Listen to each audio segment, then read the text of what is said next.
একটি সরকার গঠিত হয়েছে। যদিও আমাদের প্রত্যাশা ছিল এই সরকারটি জনগণের রায় নিয়ে গঠিত হবে, কিন্তু ইলেকশন ইঞ্জিনিয়ারিং এর মধ্য দিয়ে বিভিন্ন জায়গায় পেশি শক্তি খাটিয়ে এবং তারা নানাভাবে প্রশাসনকে প্রভাবিত করে তারা ইলেকশন ইঞ্জিনিয়ারিং করে ক্ষমতায় এসেছে ব্রুট মেজরিটি নিয়ে। এরপরেই সংসদ অধিবেশনে আমরা তাদের কাছে প্রত্যাশা করেছিলাম একটি জনবান্ধব জন আকাঙ্ক্ষার একটি দেশ গড়ার জন্য সরকার এবং বিরোধী দল কাঁধে কাঁধ মিলিয়ে এই রাষ্ট্র গঠনের জন্য ভূমিকা রাখবে।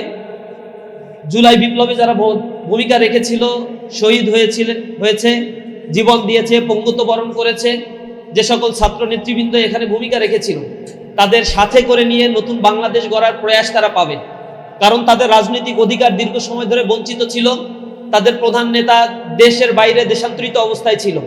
এই অবস্থায় থেকে দেশের রাজনীতির একটা পরিবর্তনের জন্য যারা জীবন দিয়েছে, যারা এখানে আহত হয়েছে, পঙ্গুত্ব বরণ করেছে, তাদেরকে সাথে নিয়ে এই দেশ গড়ার যে সুযোগটা তাদের ছিল সেটা তারা না করে ভিন্ন পথে ভিন্ন পন্থা তারা অবলম্বন করেছে। এবং তাদের মধ্যে যে অহংবোধ, সংসদে দাঁড়িয়ে স্বরাষ্ট্রমন্ত্রীর বক্তব্যের ক্ষেত্রে বিরোধী দলকে, অন্যান্য সংসদ সদস্যকে যেভাবে তুচ্ছ তাচ্ছিল্য করে কথাবার্তা বলার স্টাইল, প্রধানমন্ত্রীর সামনে দাঁড়িয়ে তিনি অনেকটা ডিফ্যাক্টো প্রধানমন্ত্রীর মতো যেভাবে ভঙ্গিমায় কথাবার্তা বলেন এবং সংবিধানের যে ধরনের ব্যাখ্যা নিজের মতো করে আপন মহিমায় দেন, মাঝে মাঝে যা স্ববিরোধিতায় রূপান্তরিত হয়, সেগুলো জনমনে আতঙ্ক সৃষ্টি করছে। আর একজন ওবায়দুল কাদের আমরা দেখতে পাই কিনা আমরা শঙ্কিত হয়ে পড়েছি। তারই প্রেক্ষাপটে আমরা গণভোটের এই যে জনসম্পৃক্ততা ছিল, প্রায় 70% মানুষ যে ভোটে রায় দিয়েছে, যারা 51% ভোট পেয়ে তারা সরকার গঠন করে ক্ষমতা পরিচালনা করছে, তাদের চাইতেও বেশি পাওয়ারফুল যেই ভোট, সেই ভোটকে তারা ডিনাই করার মতো সাহস তারা দেখাচ্ছে। এখন তারা সেই প্রস্তাব উত্থাপন করবে না, সেই রায়কে তারা বাস্তবায়ন করবে না। তারই প্রেক্ষাপটে ছাত্র সংগঠন হিসেবে, দায়িত্বশীল ছাত্র সংগঠন হিসেবে ইসলামী ছাত্র শিবির মনে করছে এই পরিস্থিতিতে মুখ বন্ধ করে থাকার কোনো সুযোগ নেই। আমরা আমাদের কথাগুলো বলবো, আমাদের দাবিগুলো উত্থাপন করছি। সরকারের সুবুদ্ধি উদয় না হলে আমরা রাজপথে দাঁড়িয়ে আমাদের কথাগুলো বলার চেষ্টা করব এবং দাবি আদায়ের জন্য ছাত্র জনতাকে সাথে নিয়ে আমরা রাজপথে থাকবো ইনশাআল্লাহ। আমি সামগ্রিক প্রেক্ষাপটে বর্তমান সময়ের আলোকে আমাদের আজকে যে সেমিনারের আয়োজন করা হয়েছে সেই সেমিনারের প্রবন্ধ পেপার আপনাদের সামনে উপস্থাপন করছি।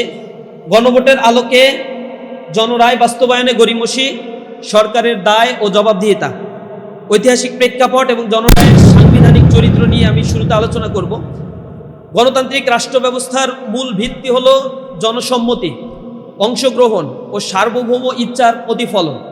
একটি রাষ্ট্র তখনই প্রকৃত অর্থে গণতান্ত্রিক রূপ লাভ করে যখন জনগণের ইচ্ছাকে কেবল রাজনৈতিকভাবে নয়, বরং সাংবিধানিক ও আইনিভাবে সর্বোচ্চ মর্যাদা দেয়া হয়। বাংলাদেশের সাম্প্রতিক রাজনৈতিক প্রেক্ষাপটে 2024 সালের জুলাই আগস্টের ছাত্র জনতার ঐতিহাসিক অভ্যুত্থান এই মূলনীতির এক বাস্তব ও শক্তিশালী বহিঃপ্রকাশ হিসেবে আবির্ভাব হয়েছে। এই অভ্যুত্থানের মাধ্যমে ফ্যাসিবাদ ও স্বৈরাচার শাসন ব্যবস্থার মূলোৎপাটন হয়েছে। রাষ্ট্র পুনর্গঠনের একটি নতুন সম্ভাবনার দ্বার উন্মুক্ত হয়েছে।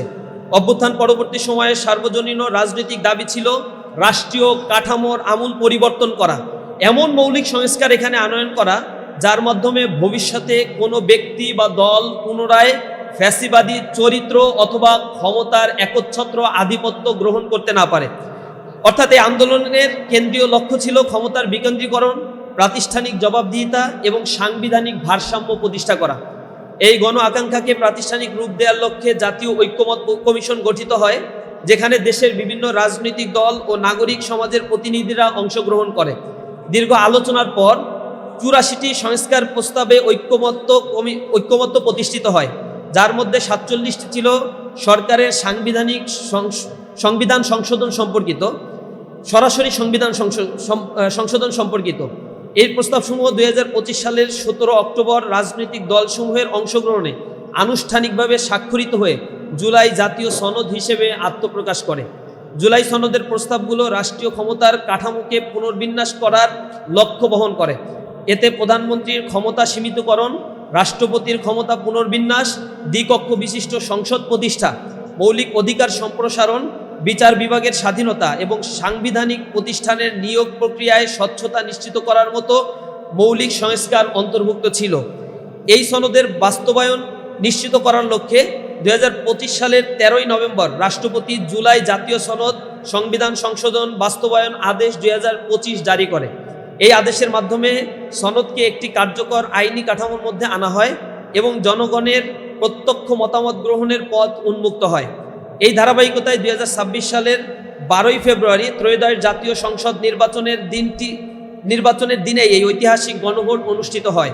নির্বাচন কমিশনের তথ্য অনুযায়ী এই গণভোট প্রায় 68.59% ভোটার হ্যাঁ ভোট প্রদান করে জুলাই সনদের পক্ষে সুস্পষ্ট এবং নিরঙ্কুশ সমর্থন ব্যক্ত করে, যা বর্তমান সরকারের ম্যান্ডেটের চাইতেও অনেক বেশি শক্তিশালী।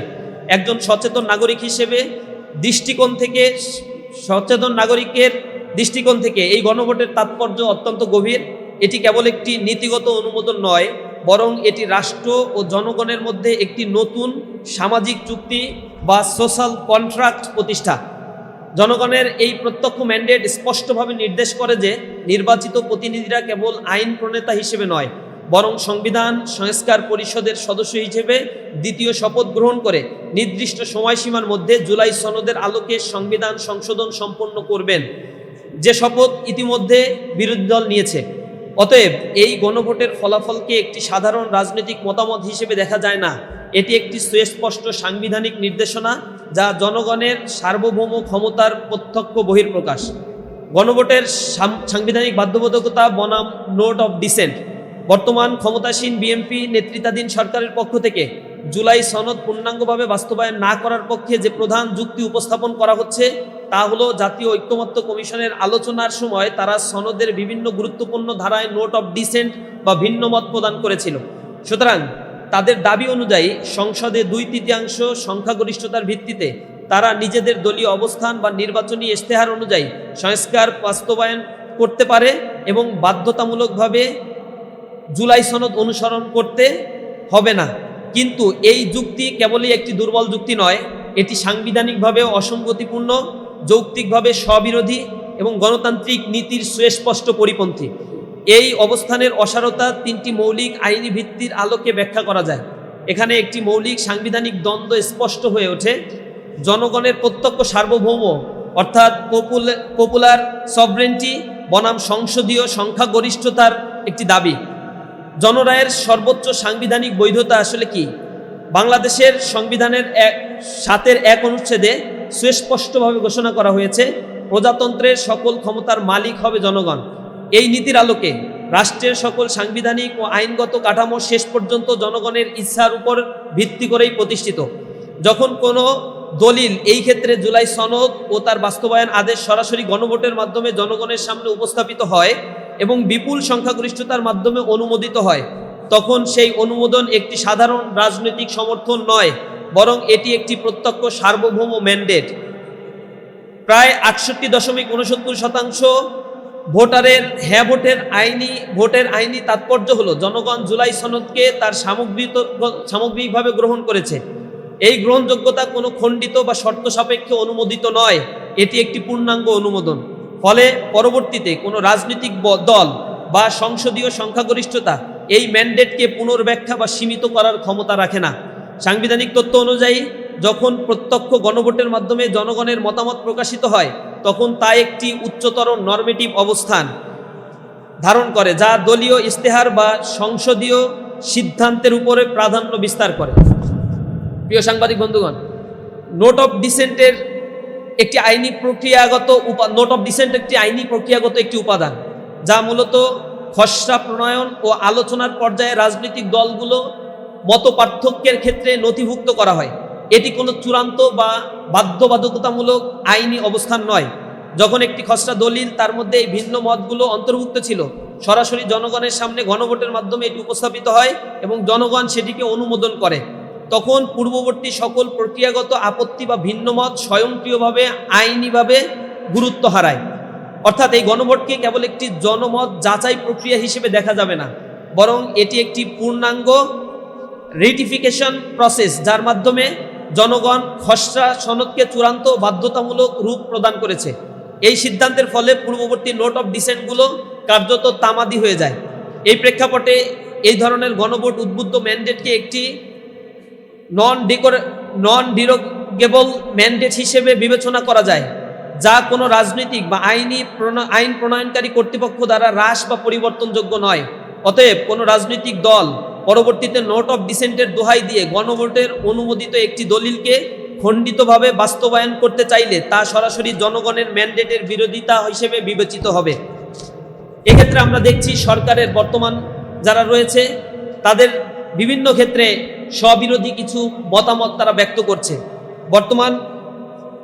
বর্তমান সরকারের আইনমন্ত্রী অন্তর্বর্তীকালীন সরকারের সময় রাষ্ট্রের প্রধান আইন কর্মকর্তা হিসেবে তিনি অ্যাটর্নি জেনারেল হিসেবে দায়িত্ব পালন করেছিলেন। সেই সময় তিনি জাতীয় ঐক্যমত্য প্রক্রিয়ার অংশ হিসেবে জুলাই সনদ বাস্তবায়ন আদেশ জারি এবং সেই আদেশের উপরে গণভোট আয়োজনের পক্ষে আইনি পরামর্শ প্রদান করেছিলেন।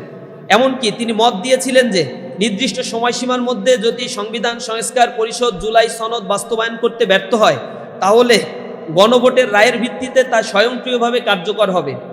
অর্থাৎ তিনি এখানে একটি পিউনিটিভ মেকানিজম যুক্ত করার প্রস্তাবও তিনি করেছিলেন। কিন্তু ক্ষমতায় এসে এই একই ব্যক্তির দ্বিমুখী চরিত্র আমরা জাতির সামনে স্পষ্ট দেখেছি। আমরা দেখেছি স্বরাষ্ট্রমন্ত্রী তিনি ঐক্যমত্য কমিশনে এসে জুলাই সনদের পক্ষে সকল প্রকার আলোচনায় অংশগ্রহণ করেছেন এবং গুরুত্বপূর্ণ ফ্যাক্টর হিসেবে তিনি ভূমিকাও রেখেছিলেন। গণভোটের পক্ষে তার দলীয় প্রধান ভোট চেয়েছিল, কিন্তু এখন তাদের দ্বিচারিতা জনমনে আতঙ্ক এবং আশঙ্কা সৃষ্টি করে রেখেছে, যা রীতিমতো উদ্বেগের সৃষ্টি করেছে বর্তমান বাংলাদেশের প্রেক্ষাপটে। সুতরাং আমরা স্পষ্টভাবে বলতে চাই, কোনো তাত্ত্বিক বিশ্লেষণ সাংবিধানিক ব্যাখ্যাকে সামনে নিয়ে এসে এই জুলাই বিপ্লবকে প্রশ্নবিদ্ধ করে জাতির সামনে এই জাতীয় প্রতারণা করা থেকে বর্তমান সরকারকে বিরত থাকতে হবে। এরই প্রেক্ষাপটে ইসলামী ছাত্র শিবির কয়েকটি বিষয়ে সুস্পষ্ট দাবি উত্থাপন করতে চায়। প্রথমত হচ্ছে জুলাই সনদ এর অবিকৃত এবং পূর্ণাঙ্গ বাস্তবায়ন এই সরকারকে অতি দ্রুত করতে হবে। দ্বিতীয়, সকল নোট অফ ডিসেন্ট সম্পূর্ণ অকার্যকর ঘোষণা করতে হবে। তৃতীয়, সংবিধান সংস্কার পরিষদের কার্যক্রম অবিলম্বে শুরু করতে হবে। চতুর্থ, সুপার মেজরিটির অপব্যবহার বন্ধ এবং জনরায়ের সুরক্ষা সরকারকে করতে হবে। সংস্কার প্রক্রিয়ায় শতভাগ স্বচ্ছতা ও জনসম্পৃক্ততা নিশ্চিত করতে হবে। সাংবিধানিক প্রতিষ্ঠানগুলোর পূর্ণাঙ্গ স্বাধীনতা নিশ্চিত করতে হবে, যেই ক্ষেত্রে সরকারের চরম উদাসীনতা এবং একঘেয়েমিতা আমরা লক্ষ্য করছি। ইতিমধ্যেই তারা তাদের ক্ষমতার অপব্যবহার করে বিভিন্ন জায়গায় তারা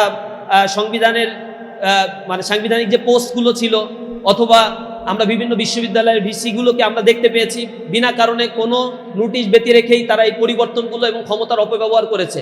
সুতরাং তারাও পরবর্তীতে যে একই রকম ফ্যাসিবাদী চরিত্রের অধিকারী হবে না, এটা নিশ্চিতভাবে কোনোভাবেই বলা যাচ্ছে না। সর্বোপরি আমরা বলতে চাই, সময়সীমা লঙ্ঘনে স্বয়ংক্রিয় বাস্তবায়ন ব্যবস্থা কার্যকর করতে হবে। অর্থাৎ যদি কোনো অজুহাতে বা রাজনৈতিক কূটচালে নির্ধারিত সময়সীমার মধ্যে জুলাই সনদ বাস্তবায়ন করা না হয়, তবে কালক্ষেপণ রোধে গণভোটের রায়ের ভিত্তিতে তা স্বয়ংক্রিয়ভাবে বাস্তবায়িত হওয়ার আইনি ব্যবস্থা অবিলম্বে সক্রিয় করতে হবে। সরকারের প্রতি আমরা উদাত্ত আহ্বান জানাই, তাদের যেন সুবুদ্ধির উদয় হয়। এর পূর্বে 1996 সালে তারা তত্ত্বাবধায়ক সরকার ব্যবস্থা নিয়ে এরকম গড়িমসি করেছিল, অথচ তাদের সরকারই গঠিত হয়েছিল তত্ত্বাবধায়ক সরকারের উপর ভিত্তি করে। এই সরকারের চরিত্র দেখবেন, বিশেষ করে বিএনপির চরিত্র আমি নির্বাচনের আগেও বলেছিলাম, তারা কথা দিয়ে জনগণের সাথে প্রতারণা করে। তাদের জন্ম হয়েছিল যে গণভোটের মধ্য দিয়ে, যে একটি স্বৈরশাসন সেনা শাসনের মধ্য দিয়ে তাদের উত্থান হয়েছিল, এরপরে গণভোটের মাধ্যমে তাদের বৈধতা হয়েছিল। এই সরকারি পরবর্তীতে এসে এখন তাদের চরিত্র হচ্ছে গণভোটের রায়ের বিপক্ষে তারা অবস্থান নিচ্ছে। তত্ত্বাবধায়ক সরকারের বিরুদ্ধে তারা অবস্থান নিয়েছিল, তারা সরকারের রায়ের বিরুদ্ধে অবস্থান নেওয়ার পরে জনগণ যখন আবার রাস্তায় নেমেছিল, তখন তারা আবার তত্ত্বাবধায়ক সরকার ব্যবস্থা দিয়ে নির্বাচন করে তারা তখন পরাজিত হয়েছিল। আমরা তাদের চরিত্র এর পূর্বেও দেখেছি। যদি তারা একই চরিত্র বজায় রাখে, তাহলে জনগণ তাদের যে অধিকার তারা প্রয়োগ করেছে, গণভোটের রায় যে রায় তারা দিয়েছে, সেই রায় বাস্তবায়নের জন্য আবার জনগণ রাস্তায় নামবে। আমরা সরকারের প্রতি আহ্বান জানাই, আজকে এই সেমিনারের মাধ্যমে আমরা হয়তো কিছু মানববন্ধন, গোল টেবিল বৈঠকের মাধ্যমে প্রাইমারি পর্যায়ে সরকারকে কনসার্ন আমরা জানাবো।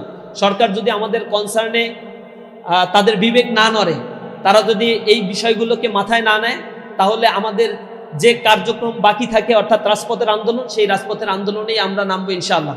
তো সকলকে এখানে উপস্থিত হওয়ার জন্য আবারও ধন্যবাদ জানাচ্ছি। আসসালামু আলাইকুম ওয়া রাহমাতুল্লাহ। অসংখ্য ধন্যবাদ জানাচ্ছি খুবই সংক্ষেপে প্রবন্ধটি উপস্থাপন করার জন্য। আমাদের জায়গা থেকে এই প্রবন্ধটি বুকলেট আকারে আপনাদের জন্য মুক্ত করে দেওয়া হবে ইনশাআল্লাহ।